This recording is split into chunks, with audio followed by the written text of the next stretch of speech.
I'll tell what you've been doing with the cats, with the dogs, too. I'll tell them about your refrigerator. You know what'll happen, Hockstetter?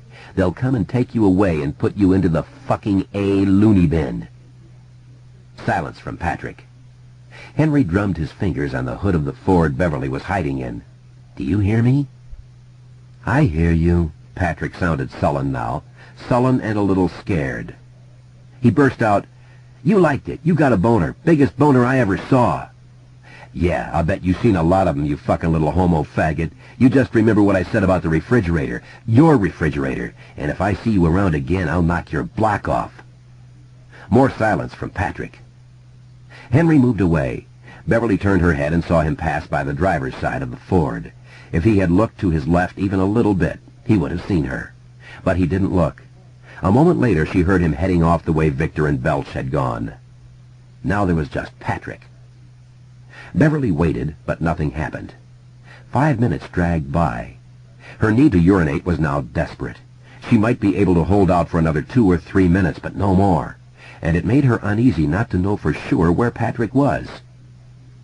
She peeked through the windshield again and saw him just sitting there.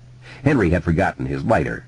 Patrick had put his school books back into a small canvas carrier sack and had slung it around his neck like a newsboy's, but his pants and underpants were still down around his ankles. He was playing with the lighter.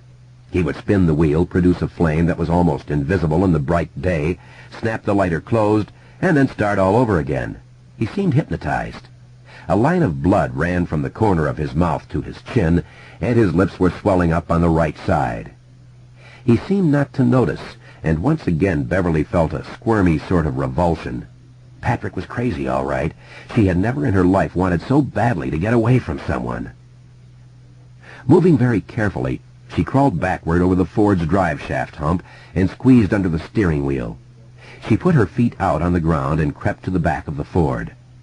Then she ran quickly back the way she had come. When she had entered the pines beyond the junked cars, she looked back over her shoulder. No one was there. The dump dozed in the sun. She felt the bands of tension around her chest and stomach loosen with relief, and all that was left was the need to urinate, so great that she now felt sick with it.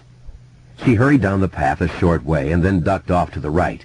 She had her shorts unsnapped almost before the underbrush had closed behind her again. She took a quick look around to make sure there was no poison ivy at hand. Then she squatted, holding the tough trunk of a bush for balance. She was pulling her shorts up again when she heard approaching footsteps from the dump. All she could see through the bushes were flashes of blue denim and the faded plaid of a school shirt. It was Patrick. She ducked down, waiting for him to pass by toward Kansas Street. She was more sanguine about her position here. The cover was good, she no longer had to pee, and Patrick was off in his own cuckoo world. When he was gone, she would double back and head for the clubhouse. But Patrick didn't pass by. He stopped on the path almost directly opposite her and stood looking at the rusting Amana refrigerator. Beverly could observe Patrick along a natural sight line in the bushes without too much chance of being seen. Now that she was relieved, she found she was curious again, and if Patrick did happen to see her, she felt certain she could outrun him. He wasn't as fat as Ben, but he was podgy. She pulled the bullseye out of her back pocket, however, and put 6 steel pellets in the breast pocket of her old ship and shore. Crazy or not, a good one to the knee might discourage the likes of Patrick Hockstetter in a hurry. She remembered the refrigerator well enough now. There were lots of discarded fridges at the dump, but it suddenly occurred to her that this was the only one she'd seen which Mandy Fazio hadn't disarmed by either tearing out the latching mechanism with pliers or simply removing the door altogether. Patrick began to hum and sway back and forth in front of the rusty old refrigerator, and Beverly felt a fresh chill course through her.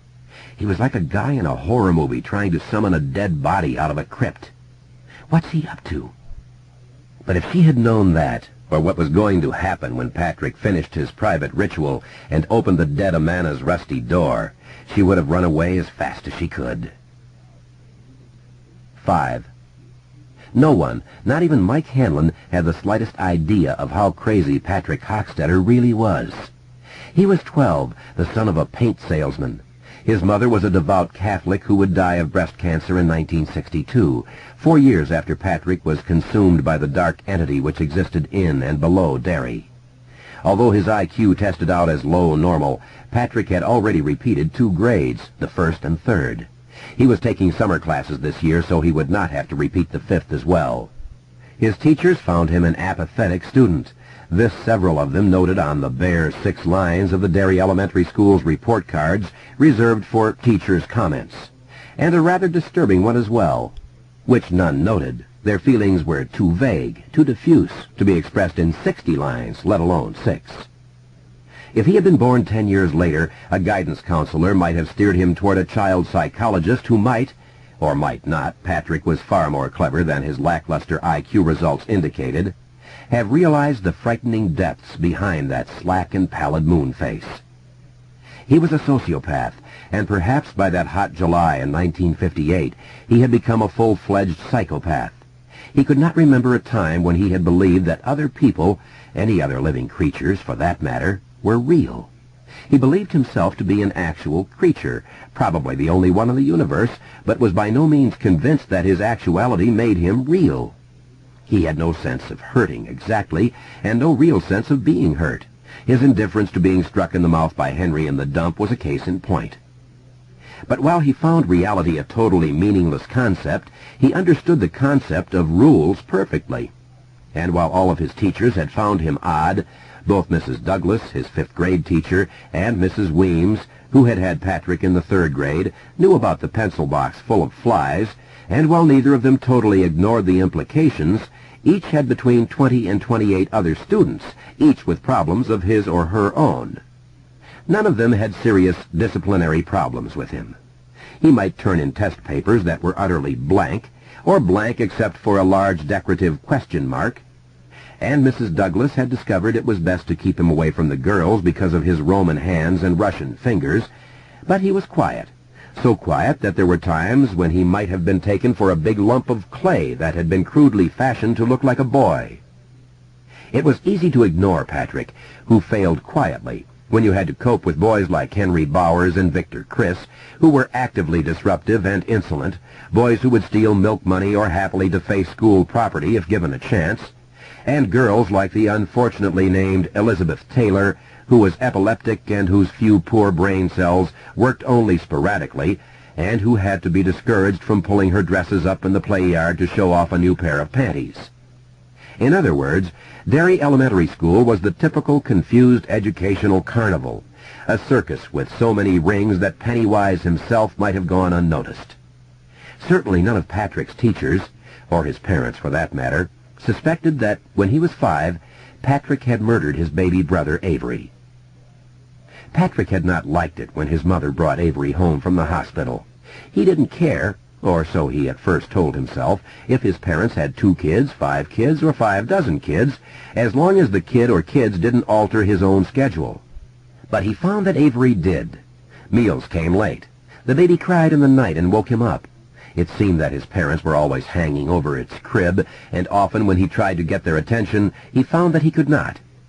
For one of the few times in his life, Patrick became frightened. It occurred to him that if his parents had brought him, Patrick, home from the hospital, and if he was real, then Avery might be real too. It might even be that, when Avery got big enough to walk and talk, to bring in his father's copy of the Derry News from the front step, and to hand his mother the bowls when she baked bread, they might decide to get rid of Patrick altogether.